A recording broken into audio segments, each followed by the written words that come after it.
Hugboð hafði ég það í æsku að til væri land undir sólinni sem héti Kína. Einkennilegt land, langt, langt í austri. Færi Reykjavíkin þangað skemmstu leið, þóttist ég vita að hún yrði 7 mánuði á leiðinni.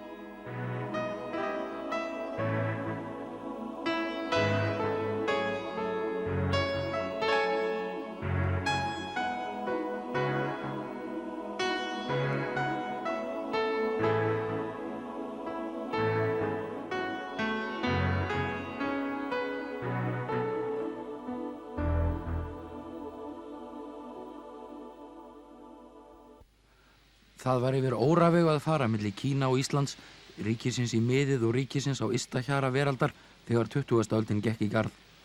Á báðum stöðum hokruðu menn við búskaparhætti sem höfðu verið óbreyttir frá aldaöðli og vissu ekkert hvorir af öðrum. Heimsmenningin svokölluð var kannski ekki langt undan en hafði enn ekki gert stór áhlaup sitt, hvorki í austurvegi né á norðurslóðum.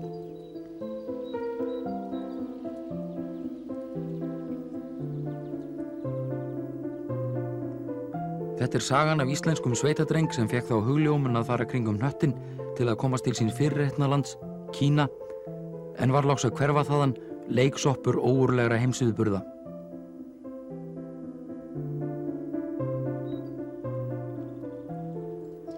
Ólafur Ólafsson ólst upp í Norðuradal í Mýrasýslu, þar sem nútímamönnum þykir hvað fegurst að litast þennan kjarrivaxna dal. En þetta var fátæk sveit og þröng bíl. Fegurð fjallanna kringum dalinn varð heldur ekki til að lina harða lífsbaráttu foreldra hans, Ólafs Ólafssonar og Guðrúnar Þórðardóttur. Þau hokruðu fyrstu búskaparár sín á heiðarbílinu Galtarhöfða en urðu að flýja þaðan eftir 3 hörmungarár með fáeinar skepnur og fátæklega búslóð.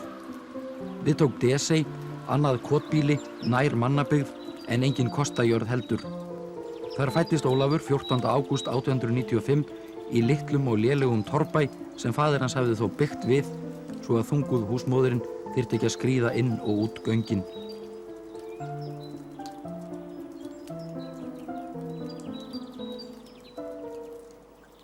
Báðir þessir bæir eru löngu farnir í eyði og eins og þeir hafa verið þurrkaðir af yfirborði jarðar enda dóu foreldrar Ólafs áður en þeir komast á 11 ár, þrotinn að kröftum og allir horfnir á vit feðra sinna sem þar ólu manninn.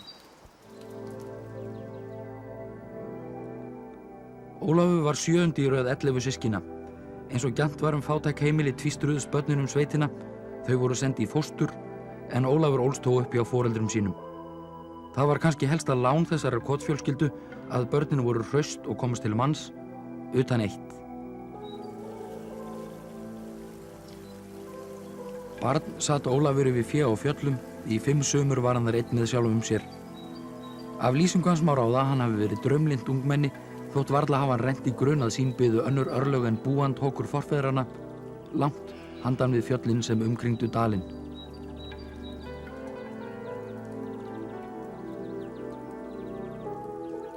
Fólk hafði orð á því hver rólegur ég væri í hjásetunni. Óla er óhætt, honum leiðist ekki, var viðkvæðið þess. Það hefði átt að vita hvernig mér var innanbrjósts. Á einveru stundum fór ég að tala við Guð, en datt ekki í hug að slíkt gæti kallast að biðja. Mér var það nautt að leita nálagðar lifandi Guðs í gleði og sorg. Hugfanginn af fegurð náttúrunnar lofaði ég Guð háum rómi og gagntekinn af leiðindum sagði ég honum raunir mínar allar eins og maður talaði við mann. Bróðir minn einn bar það upp á mig að ég væri að tala við sjálfan mig. Ég var afar skömmustulegur en þagði.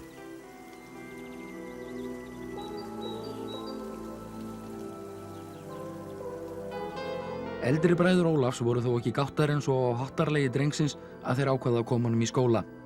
Hann fekk uppfræðslu að prestssetrinu í Hvammi en fór haustið 1912 í læri hjá Sigurði Þórólfssyni, miklum frumkvöðli í menntun sveitahæskunnar sem þá stýrði Hvítárbakkaskóla. Þar var hann í 2 vetur. Aðkoman að Hvítárbakka var reyndar ekki mjög glæsileg í þá tíð, blautar mýrar og vegleysur allt í kring og húsakynnin frekar léleg. En skólalífið var fjörugt enda var mikill vorhugur í lofti á Íslandi, þjóðin var að vakna úr dróma. Íslendingar voru að öðlast sjálfstraust. Ólafur segir frá því að skólasveinar á Hvítárbakka hafi þóst vera karlar í krapinu. Þá þótti mörgum alger óþarfi að trúa á Guð. Og við vorum þarna nokkur flón sem dáðumst að þeim hetjuskap að trúa á mátt sinn og megin. Þá var ég hræsnari þegar ég þóttist ekki trúa á Guð. Á hvítasunnudag 1914 verða svo straumhvörf í lífi Ólafs, 19 ára unglings. Hann fór til messu hjá sér að Tryggva Þóroddssyni sem þá þjónaði að bæ í Borgarfirði en varð síðar forsætisráðherra Íslands. Upp frá þeim degi taldi Ólafur Tryggva einn helsta velgjörðamann sinn þótt þeir kynntust varla. Tryggvi talaði um Guð.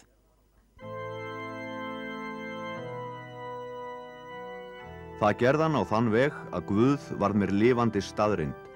Draumar mínir glæsta framtíð hurfu eins og reykur. Eftir að hafa afrækt Guð í full 2 ár var sem stífla bristi innra með mér. Lífið hafði engan tilgang annan en að þekkja Guð, leita hans vilja og segja öðrum frá honum. Að ég ætti að fara til heiðingjana og segja þeim frá Guði varð svo sjálfsagður hlutur að frjálst val var alls ekki að ræða. En ungi maðurinn vissi auðvitað lítið kristniboð. Mormónar höfðu boðað trú á Íslandi og fóru af þeim furðulegar sögur. Í Borgarfirðinum höfðu menn heyrt af hjálpræðishernum og þótti það skrítið fyrirtæki.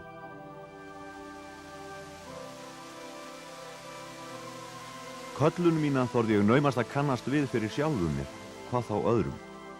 En henni var þó ekki leynt, ég var allur á hennar valdi og bar hana utan á mér eins og auglýsingamaður skilti. Ég var því brátt grunnsamlegur í augum ættingja og ástvina svo að ekki var að villast. Annarkvort var ég orðinn vinglaður í trúnni eða eitthvað geggjaður. Ólafur áræddi ekki að tala við sér að Tryggva en sumarið fór hann á fund klerk sem honum þótti árennilegri, Magnúsar Andréssonar á Gilsbakka. Magnús sýndi ekki undrun en réði piltinum að tala við Sigurbjörn á Gíslason í Reykjavík sem væri Íslendinga fróðastur kristniboð. Sigurbjörn átti eftir að reynast Ólafi hollvinnur síðar meir en það var brostin á heimstyrjöld og kannski ekki furðað lítil tök væri á að senda fólk héðan til kristniboðs í fjarlægum deildum jarðar, hvað þá óharnaðan ungling sem enginn kunni nein deili á. Næsta sumar fór Ólafur norður á Siglufjörð og var þar í grjótvinnu.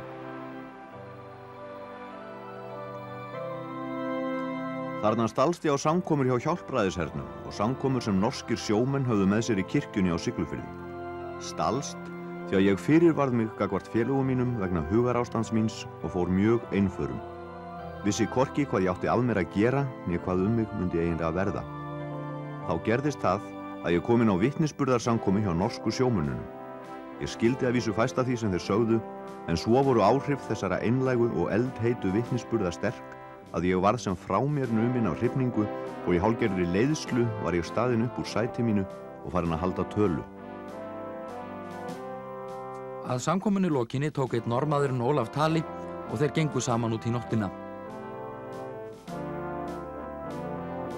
Misseri síðar skrifar normaður þessi móður Ólafs bréf og segir að hún þurfi ekki að hafa áhyggjur af drengnum sínum, hann sé kominn í skóla í Noregi. Bréfritari var Lars Slottsvík, skipstjóri frá Álasundi. Hann hafði tekið Ólaf í fóstur og reyndist honum betri en enginn næstu árin. Á sumrin var Ólafur hásett á skipi hans á Íslandsmiðum, þeir fiskuðu vel og verð á fiski var hátt. Honum fénaðist betur en fyrr og síðar á ævinni og eftir fyrsta veturinn á skólabekk í Osló hafði hann efni á því að kaupa sér frakka.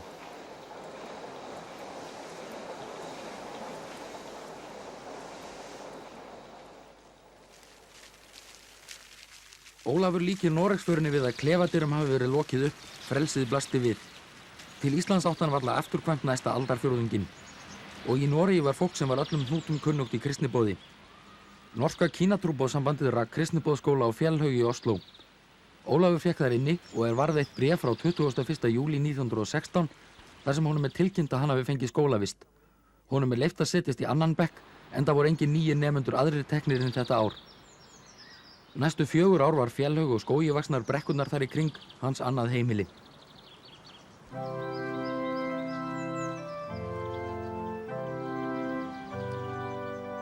Íslendingar hittast í Osló og fagna einsásafmæli fullveldisins 1. desember 1919. Það ríkir glaðværð en veislan haldin í miðju Vaterlandskverfi, mesta eymdarbæli Oslóborgar. Ólafur þarna heimilisvinur hjá Ólafíu Jóhannsdóttur, íslenskri konu, sem íklædd peysufötum líknaði föllnum konum, fátæklingum og sjúklingum. Oslóbúar kunni henni slíka þökk að þarna stendur af henni stytta innan verslunarhallir og turna en líka óhrjáleg hús sem minna á liðna tíð og heyra brátt sögunni til. Og óneitanlega endurómar það einnig lífsstarf Ólafíu að þarna mitt í auðlegðinni halda ennþá til blásnauðustu þegnar velferðaríkisins, spássíufólk, drykkjurútar og innflytjendur frá Asíulöndum.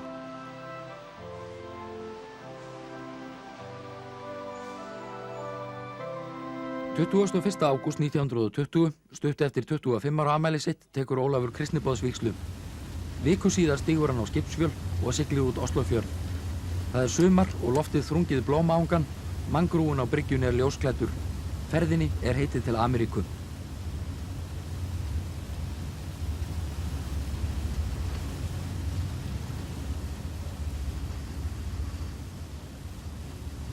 Ég er allt í einu staddur í hóp Ameríkufarana. Þegar ég var 8 ára langaði mig svo að fara til Ameríku að ég lá heilar nætur andvaka. Seint á kvöldi reika ég einn á efstu þiljum og horfi í vestur, í áttina til Íslands. Logar kvöldsólarinnar gylla haf og himinn. Ég stari mig blindan á uppsprettu þessa dýrðarljóma glóanda gulls. Bjart hefur verið yfir Íslandi í huga mínum öll þessi löngu útlegðarár og mér er órótt innan brjósts, eins og eftir ófyrirgefanleg tryggðarrof.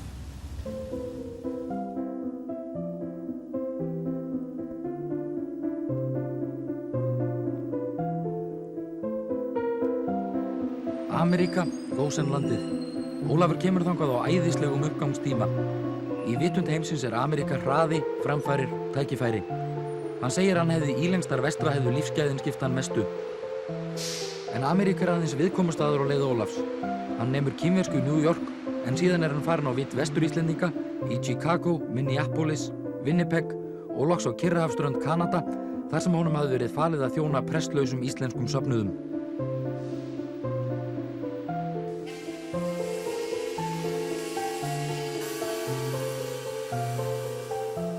Aftur stígur hann á skipsfjöl í september 1921. Ferðalög á þessum tíma eru seinleg, en sveipuð ólíkt meiri ævintýraljóma en nú er. Skip sem sigla á milli heimsálfa eru heimur út af fyrir sig, eða öllu heldur smækkuð mynd af heiminum. Þau heita glæstum nöfnum. Ólafur siglir yfir Kyrrahafið á skipi sem nefnist Empress of Russia.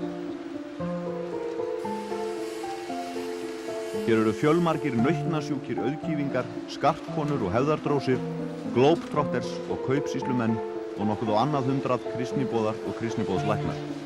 En komiru niður í kjallarann, hið geysistóra 3. eða 4. farrými neðst í skipinu, er öðruvísi umhorfs. Þar ægir öllu saman og minnir á götulíf í bæjum í Austurlöndum. En eru þar mörg hundruð Kínverjar.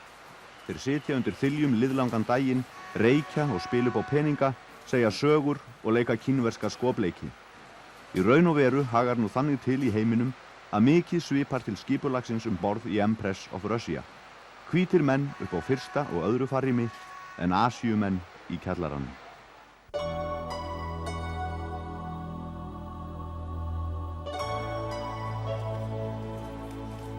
Haustið stendur ungi maðurinn á hafnarbakkanum í Shanghai, þessari miklu alþjóðahöfn sem er Kínverjum táknum ásælni útlendra manna.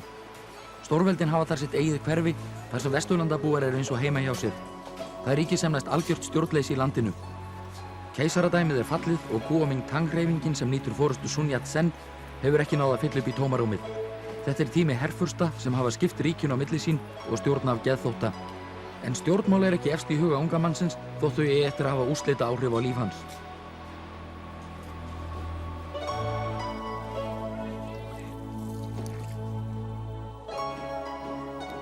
Bátarnir sigla upp fljótin og þverárnar eins og þeir hafa gert í mörg þúsund ár, en einn daginn er komin Íslendingur sem beið fars. Kristniboðsstöðin er langt úr alfaraleið á þéttbýlu landbúnaðarsvæði í norðanverðu Mið-Kína. Norðmenn höfðu komið þangað fyrst 11 árum áður. Þetta höfðu verið hörmungaár, vegna hungurs og ófriðar var talið að íbúum svæðisins hefði fækkað þriðjung á þessum áratug.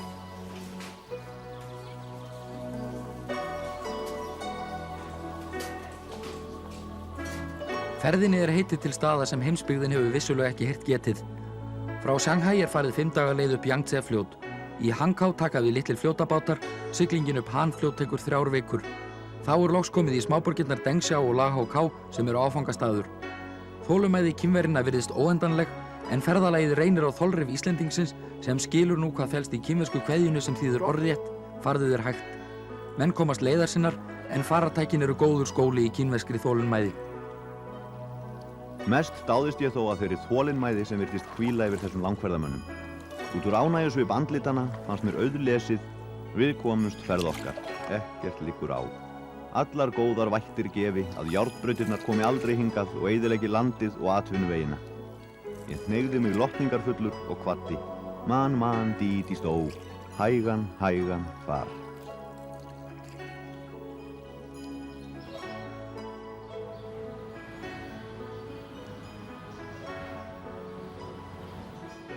Norðmennirnir kalla hann glaða Íslendinginn. Hann er fljótur að geta sér vinsældir, bæði meðal þeirra og Kínverjana. Hann er síraulandi fyrir munni sér og léttari í bragð en Norðmennirnir, sem eru flestir aldir upp í strangari skóla trúarinnar frá blautu barnsbeini. Sönginn hefur hann líklega frá föður sínum, glaðverðina frá móðurinni. Í hjarta sínu er hann sveitamaður sem er náttúraður fyrir að velta fyrir sér eðli hlutana. Hann verður velmæltur á kínversku, hann skoðar allt með forvitni og lærir að taka kvikmyndir til að skrásetja upplifanir sínar. Nýkominn veitir hann því athygli að allstaðar heyrist ískur í hjólbörum sem eru þörfustu þjónar bændafólksins. Honum þykja helgi athafnir búddatrúamanna forvitnilegar. Af hrifningu myndar hann stúlku sem fléttar á sér hárið af mikilli list. Kína vekur stöðugt með honum aðdáun og furðu þótt hann sé í hjarta sínu mikill Íslendingur og hafi langt í frá gleymt uppruna sínum. Hann veit að þarna hefur hann fundið sinn lífsvettvang. Samt er ekki laust við að örli á heimþrá eftir Norðurárdalnum þegar hann skrifa nýkominn eftir gönguferð nótt. Veitingahúsið er í þröngu dalverpi inn á milli fjallana. Ég held að landslagið sé íslenskt. Hlíðar þægilega brattar, iðgrænir hvammar og dimm lækjardrög. Og í hálfrökkri eru kínversku bændabílin ekki óáþekk íslenskum torfbæjum. En fossanið heyrirðu engan. Í sumarhitunum eru allir lækir þurrir og áin sjálf örlítil kvísl. Er ofardregur saknarðu hvassrar hamrabrúnar og djúpra gilja.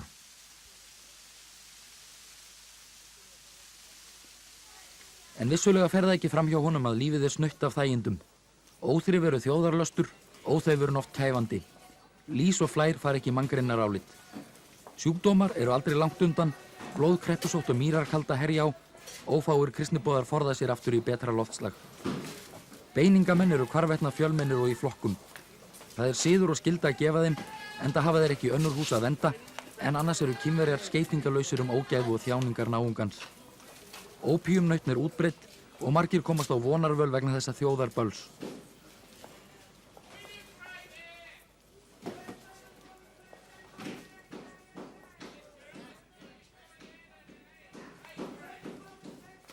Ræningjaflokkar eru allt í kring þegar dimmir er engin óhultur fyrir þeim. Þegar ófriður magnast vita kristniboðarnir að oftar en ekki beinist gremja hinna innfæddu fyrst að þeim. En fyrir þetta skulum ekki telja okkur meiri menn en Kínverja sem ávallt virðast njóta allra gæða lífsins hvernig sem kringumstæðurnar eru. Enda eru þeir miklu glaðlyndari menn og skemmtilegri en við.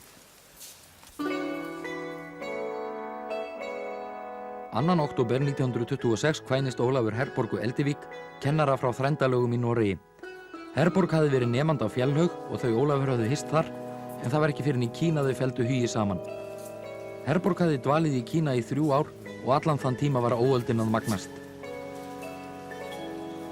Kristniboðar höfðu margsinnis orðið að flýja ræningjaherri, þá héldu þeir út á fljótið og létu fyrirberast þar, enda var haft verið satt að ræningjarnir vildu heldur klófesta einn útlending en heila borg. Þegar þeir komu aftur í land blasti við þeim viðurstyggð eyðileggingarinnar, brunnin þorp, hugstóla fólk, en búsmalinn og lífsviðurværið á bak og burt. Í samanburði það eru það litlar búsifjar að eitt sinn máttu þau Ólafur og Herborg sjá eftir flestum eigum sínum í hendur ræningja, þar á meðal giftingarhringunum.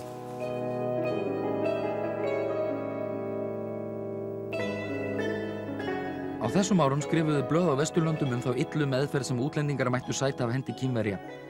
Ólafur gerði sér þó grein fyrir því að svo einfaldlega var ekki pottinn búið. Ókúaðir veittu Kínverjar ekki útlendum mönnum aðgang að ríkinu. Við njótum hér engra réttinda sem ekki eru herveldisstefnunni að þakka. Öll okkar framtakssemi í Kína er enn undir vernd okkar hugdjörfu hermanna og ágætu vopna.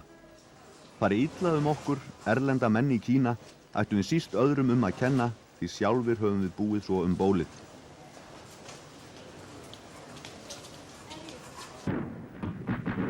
1927 borgarastríð í Kína. Þjóðernissinnar undir forystu Chiang Kai-shek höfðu verið í bandalagi við kommúnista gegn sameiginlegum óvinni í röðum herstjóra. Þegar lokatakmarkið virtist í augsýn að sameina Kína undir einni stjórn, ákvað Chiang að ganga milli bols og höfuðs á kommúnistum sem flýðu í átt til fjalla. Allir börðust gegn öllum, þjóðernissinnar, kommúnistar, sveitir herfursta og ótengdir ribbaldar sem undu hag sínum vel í slíku upplausnarástandi. Kristniboðum var ekki lengur vært í landinu og flýðu í átt til strandar.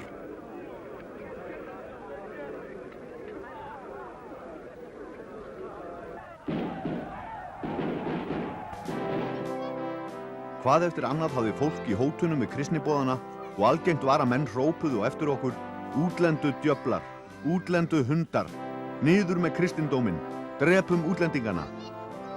Við vorum 22 karlmenn, 30 konur og 27 börn á 10 bátum. Ekki þorðum við að láta mikið á okkur bera. Á 2 stöðum safnaðist saman mikill fjöldi fólks á árbökkunum og kastaði grjóti og moldarköglum á bátana.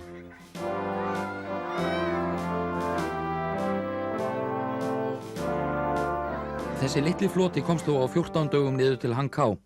Þar komust þau borði í síðasta skipið sem flutti útlendinga til Shanghai. Á Yangtze-fljóti ringdi kúlum yfir skipið en bandarískur byssubátur sem var í för svaraði skothríðinni. 13. ágúst 1927 standa Ólafur og Herborg á tindi Fusiyama-fjalls í Japan og horfa á morgunroðan yfir öldum Kyrrahafs. Hún ber fyrsta barn þeirra undir belti. Þau eru á leið heim stundarsakir. Frá Japan liggur leiðin til Mansjúríu og þaðan með Síberíubrautinni inn í ríki Stalíns og ráðstjórnarinnar. Þar blasa við skinhorfð börn og tötralega á brautarstöðvum. Lestin mjakast hægt í átt til Norðurálfu. Slíka ferð fer enginn ótilneyddur nema einu sinni á ævinni.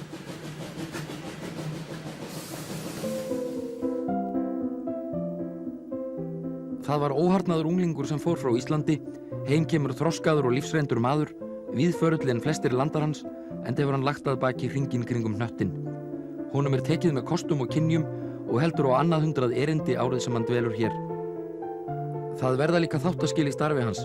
Samband íslenskra kristniboðsfélaga stofnað í kjölfar þess áhuga sem vaknar við heimkomu Ólafs. Upp frá þessu eru það Íslendingar sem kosta hann til kristniboðs.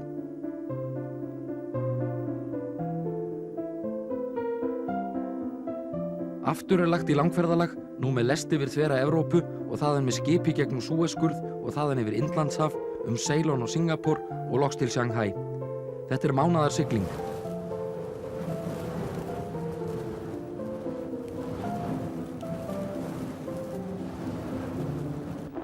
Þegar til Kína kemur Chiang Kai-shek að takast að brjóta allt landið undir þjóðerni sinna.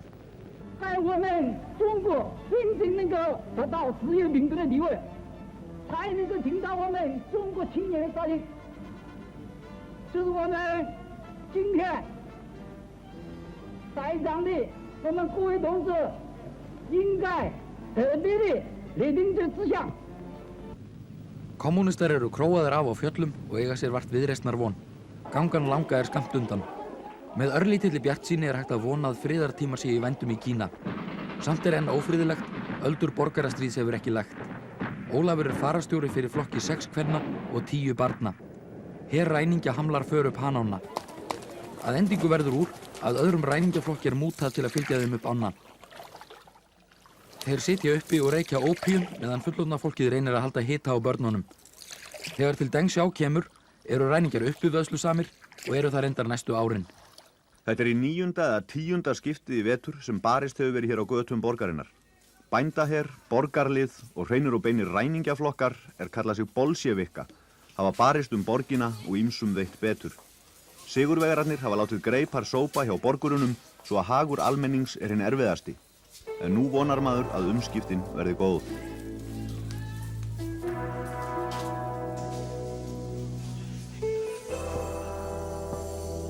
Margt horfir þó til framfara í þessu ævagamla bændasamfélagi, sumt fyrir tilstilli kristniboðana. Konur ekki hátt skrifaðar og kínverskur vinur Ólafs fellir tár þegar nýfætt barnabarn hans reynist dóttir. En hjá kristniboðunum hljóta ungar stúlkur menntun og komast undan þeirri nauð að láta reyra fætur sína eins og mæður þeirra og formæður sem högtum með erfiðismunum. Sjúkrahúsið það eina á svæði með 5 milljón íbúa. Þar fá líkþráir læknisaðstoð. Börn sem annars hefðu farið algjörlega á mis við alla menntun læra að lesa og skrifa og reikna. Blindir hljóta þjálfun og verða fyrir vikið ekki þeim örlögum að bráð að verða beiningamenn.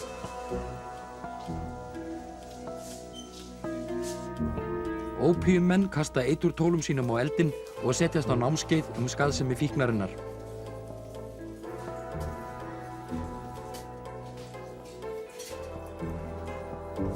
Fagnaðarerindið þó fyrir öllu.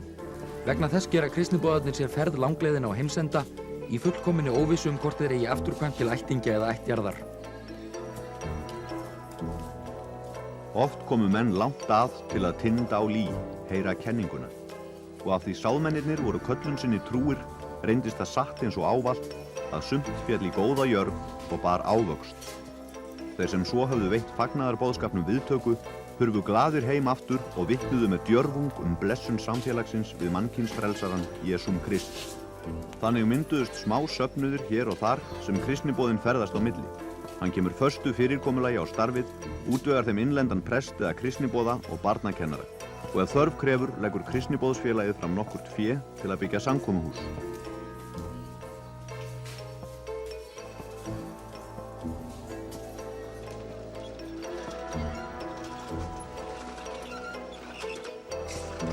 Ekkert má bresta. Það farið að drýja matinn með mold og trjáberki, búsmala slátrað, enginn sýnir öðrum alúð eða meðaumkun, fólk selur eigur sínar, karlmenn selja konur sínar og börn, bæirnir fyllast af ölmusumönnum, fréttir berast af því að þúsundir hungraðra manna ráðist á opinberar byggingar og ræni og myrði. Skortur á 3 ára fresti, hungur 5. hvert ár viðkvæði í Dengsjans-sýslu.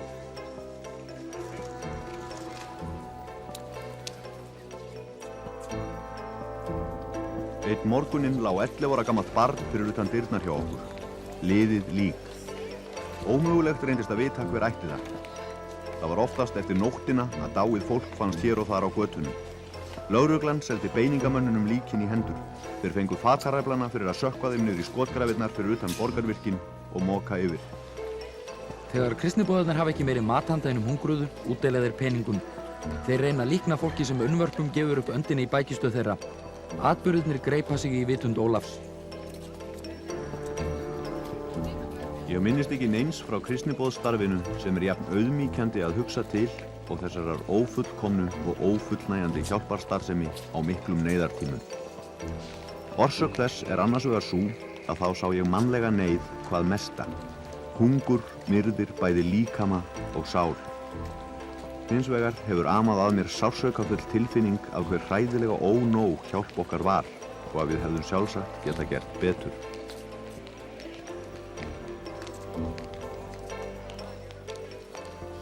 Annað reiðarslag ríður yfir. Kristniboðarnir hafa bundist fastmælum að ekki verði greitt lausnargjald þótt einhverjum þeirra sé rænt. En einn daginn horfinn náinn samverkamaður Ólafs, Knut Samset. Leitin að Samset hefur orðið Norðmönnum efni í bækur en samt ýmislegt óljóst þessa atburði. Samset var numinn burt á leið frá Lahá sumarið 1936. Ódæðismennirnir voru ræningjar á bandi kommúnista. Kristniboðarnir hófu þegar þrotlausa leit og töldu ekki eftir sér að elta ræningjaflokkin heila 3000 kílómetra.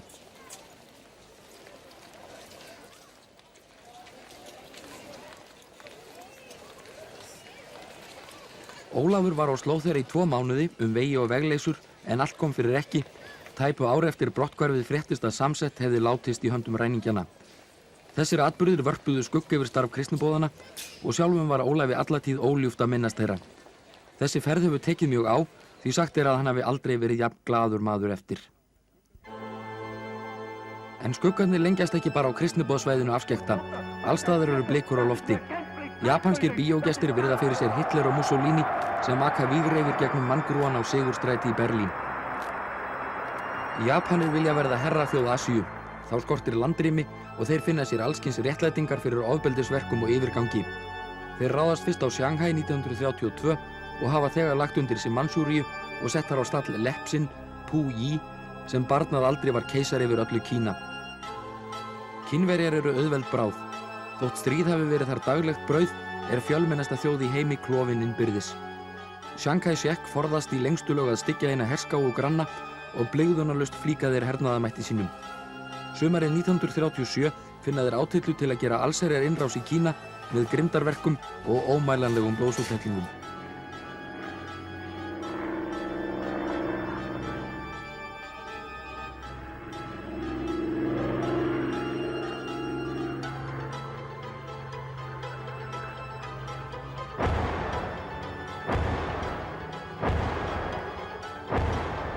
Fréttir af stríðinu berast ekki til Dengxiang-sýslu fyrr en það hefur staðið í 2 vikur. Það komið að Ólaf að fara í frí eftir 8 ára útivist.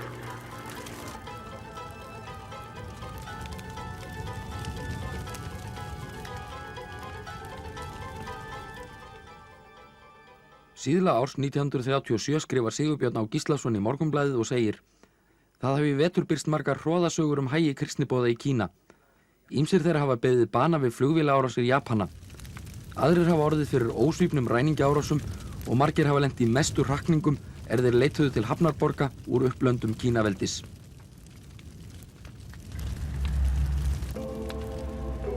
Kunnugt að Ólafur Ólafsson ætlaði að hefja heimför sína í lok október og eru því íslenskir vinir hans milli vonar og ótta ferðalag fjölskyldunar ófriðarhéruðin.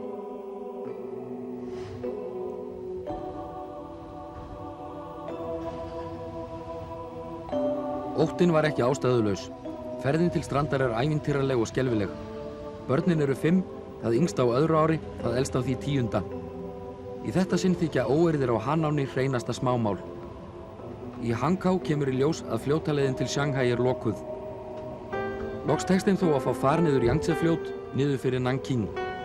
Þar leigja þau mótorbát sem siglir með fjölskylduna út úr fljótinu og í 2 daga eftir skurðum og síkjum þangað til komið niður fyrir tundurdublin sem Kínverjar höfðu lagt í fljótið til að varna Japönum för.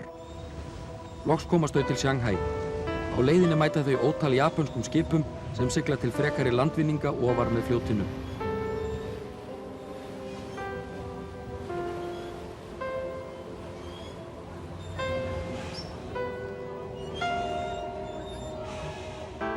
Shanghai hefur tekið stakkaskiptum frá því Ólafur kom þangað fyrst 17 árum áður. Japanir hafa hellt sprengjum yfir borgina og hún á þeirra valdi. Kólerufarsótt geisar meðal innfæddra borgarbúa. Ólafur tekur fram kvikmyndavél og myndar viðleitni mannvinna til að seðja eitthvert brot þeirra 700.000 flóttamanna sem höfðu leitað til borgarinnar. Eftir 9 daga bið í Shanghai tekst fjölskyldunni loks að komast í skip áleiðis til Hong Kong.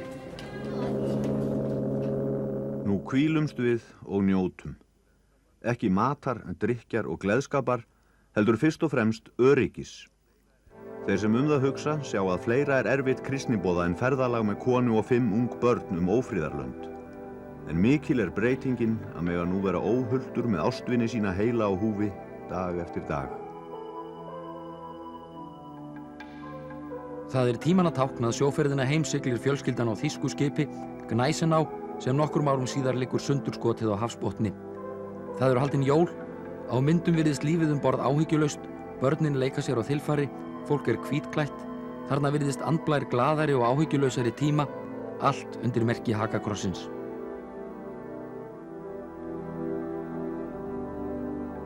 Það siglt í mánuð áður en komið til Evrópu. Fjölskyldan kemst heil á húfi til Noregs og þaðan til Íslands, en Ólafur á ekki afturkvæmt til Kína, aldrei framar. Nokkrum mánuðum síðar brýst út heimsstyrjöld. Það ekki tími fagnaðarboðskaps, enginn fer neitt nema erindi hans tengist stríði og manndrápum.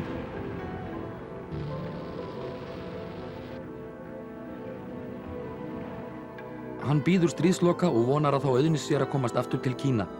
En stríðið dregst á langinn, börnin gleyma kínverskunni sem eitt sinn var þeim munntöm, þau gangi í skóla og verða smátt og smátt Íslendingar.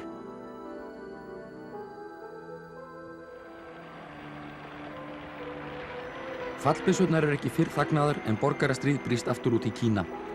Kommunistar og þjóðurnissinnar höfðu náð sáttum meðan fylkingarnar börðust gegn Japönum, nú berjast þær innbyrðis til þrautar. Kommunistar eru harðsnúnar en liðsmenn Chiang Kai-shek. Stofnun alþýðulýðveldisins Kína lýst yfir 1949. Bambustjaldið fellur. Mao formaður þiggur vald sitt frá spámönnunum Marx og Lenin, innan tíðar hann orðinn einn leyfilegur guð meðal Kínverja.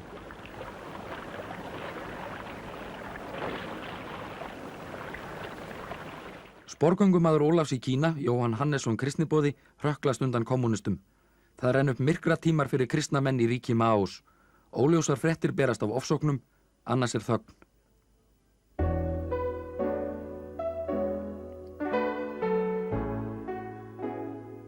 Hér á Íslandi lífið öllu friðsamlegra. Ólafur fer heim í Norðurárdal á fund Baulu og ættingjana. Þegar hann kvaddi voru systkinin á æskuskeiði, nú eru þau roskið fólk. Í raun stundar Ólafur ennþá kristniboð, hann skrifar bækur og blaðagreinar, starfar að útbreiðslu biblíunar og óþreytandi að ferðast landshorna á milli, talar í samkomuhúsum og skólum og sýnir kvikmyndirnar frá Kína. Með honum kemur andblær framandi menningar í afskekktar byggðir. Það verður honum gleðiefni að synir hans tveir ákveða að gerast kristniboðar. En Kína var víðsfjarri, óaðgengilegt land sem hafði lokað sín í skel, sveipað dularhjúp atburða sem virtust óskiljanlegir. Ólafur varð að láta sér nægja það brot af Kína sem hann hafði tekið með sér heim, ýmislegt smádót, gamlar ljósmyndir, minningar, stopular og óáreiðanlegar fréttir.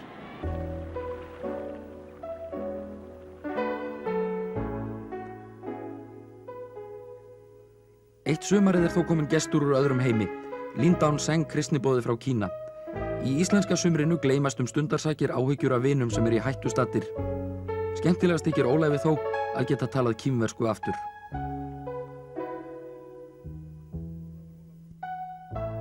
Ólafur Ólafsson lést 30. mars 1976. Hann hvílir undir steini úr Baulu, fjallinu sem hann hafði dálæti á síðan hann hafði það fyrir augunum barn og rímar að formi við Fusiyama, fjallið sem hann kleif ungur maður með ungri konu sinni og horfði á sólina rísa yfir öldum Kyrrahafs.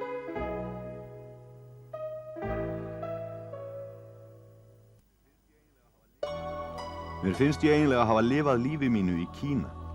Að hátt í hvoru síðan svo þar hafi ég lokið ævistarfi mínu þótt árin yrðu ekki nema 14. Allt annað hefur verið inngangur eða aðdragandi þess og síðan viðbót eða eftirmáli. Fyrir ára sem ég átti í Kína minnist ég ekki sem fjarlægrar fortíðar.